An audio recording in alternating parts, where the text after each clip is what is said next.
Tuliskan juga dalam PP nomor 47 bahwa utang yang masuk pencatatan program kredit atau pembiayaan yang dijamin oleh asuransi ataupun penjamin kredit dinyatakan tidak bisa mendapatkan insentif hapus tagih. Nah, sama halnya di Pak Rio dengan kredit yang masuk ke dalam program pemerintah dan masih berjalan pun ini tidak bisa untuk memenuhi syarat dalam dihapus tagihan utang macetnya. Tapi meskipun memang dalam PP nomor 47 tidak dituliskan secara jelas nama program KUR, namun jika mengacu karakteristik jenis utang yang dilarang hapus tagih, berarti secara aturan pihak bank ataupun non-bank BUMN berhak dan secara hukum legal untuk bisa mendefinisikan kalau memang utang dan debitur dari program KUR masuk ke golongan yang dikecualikan untuk menerima hapus tagih. Karena balik lagi, KUR ini kan adalah program yang dijamin kreditnya dan memang merupakan program pemerintah yang masih berjalan. Seperti apa pandangan Anda, Pak Rio? Ya, betul sekali Mbak Sasa. Mbak Sasa ini udah jadi ahli hukum nih. Jadi memang berdasarkan Permenko 15 2020 dan itu jungto dengan Permenko yang lama ya 8 2019 terkait dengan pedoman pelaksanaan KUR. Emang KUR itu diberikan dengan pemberian jaminan atas pemenuhan kewajiban finansial debitur KUR. Jadi memang di situ ada penjamin KUR di situ ya. Dan jelas bahwa salah satu persyaratan KUR itu adalah ada perusahaan penjamin KUR yang menerbitkan sertifikat penjaminan.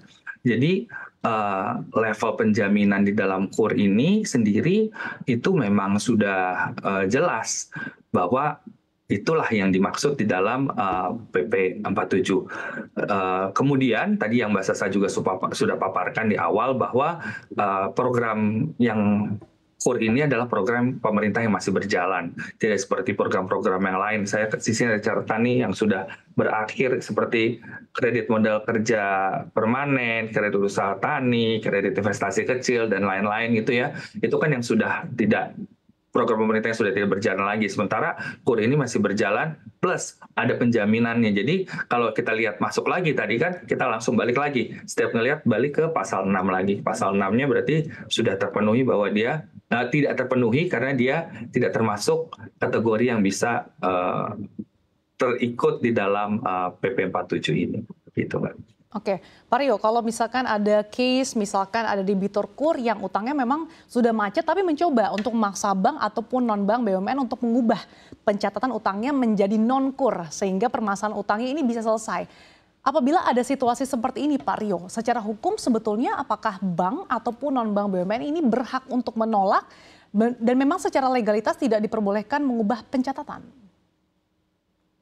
Iya betul tuh Mbak, benar sekali. Jadi bank itu tidak perlu ragu dan memang harusnya bisa menolak secara tegas ya, karena pada prinsipnya kredit yang diambil atau ditawarkan kepada calon nasabah itu sejak awal itu telah disepakati tidak bisa serta-merta diubah di tengah jalan. Kenapa?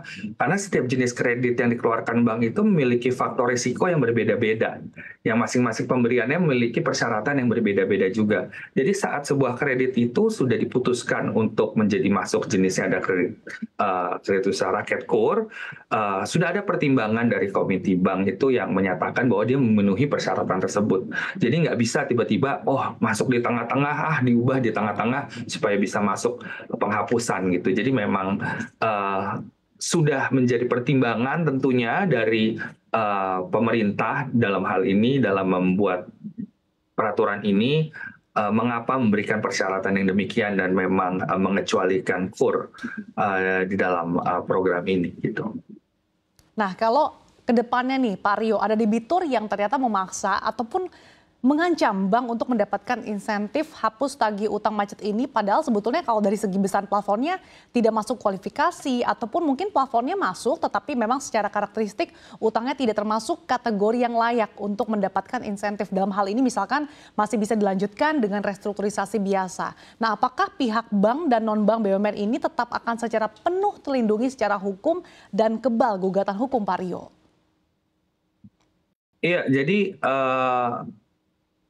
gugatan itu di Indonesia nggak ada orang yang benar-benar kebal dari gugatan hukumnya. Secara keperdataan itu di Indonesia semua orang bisa melakukan gugatan keperdataan. Tapi yang kita lihat itu sebenarnya lebih ke gugatannya itu nanti berdasar atau tidak.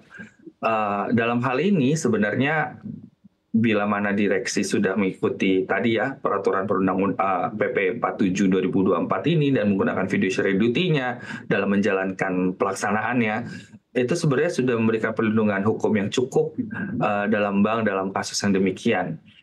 Kembali lagi, memang yang ditentukan bahwa pelaksanaan pengambilan keputusannya itu sudah berdasarkan hal-hal yang secara jelas telah diatur di PP 47 2024. Jadi kalaupun memang ada debitur kur yang memang cukup nyeleneh ya, kalau saya boleh bilang, tetap melakukan gugatan keperdataan terhadap hal ini adalah sesuatu yang bisa menjadi pegangan bagi direksi BUMN, baik bank maupun non-bank. Oke, Pak Rio, tentunya dengan adanya PP nomor 47 tahun 2024 ini artinya kan memberikan keleluasaan ya bagi bank ataupun non-bank BUMN untuk melakukan hapus tagih utang debitur UMKM yang memang sebelumnya tidak mudah dilakukan nih, meski memang sebetulnya hal ini justru lumrah ya di bank ataupun non-bank swasta. Tapi jika ke depannya PP ini direvisi, semua hal yang dilakukan selama rentang waktu aturan tersebut belum direvisi, apakah berarti masih akan tetap sah? Misalnya kalau saat ini ketentuannya hanya memperkenankan portofolio utang macet 10 tahun terakhir, tapi ternyata di tengah waktu berjalan diperpendek nih aturannya menjadi 5 tahun atau mungkin diperpanjang 10 tahun. Apakah memang berarti debitur yang sudah lolos seleksi dan mendapatkan insentif hapus tagih mengacu aturan sebelumnya ini bisa tetap menerima insentif atau tidak nih Pak Rio?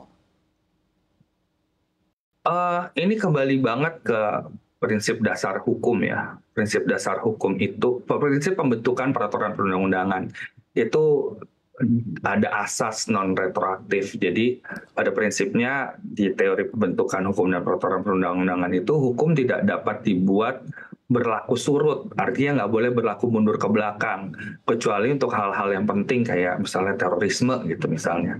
Jadi menggunakan prinsip itu saja di dalam peraturan di dalam pembentukan peraturan perundang-undangan, kita bisa meyakini bahwa ketentuan yang sekarang berlaku akan tetap berlaku saat ketentuan baru dikeluarkan sehubungan dengan hal yang sama di kemudian hari.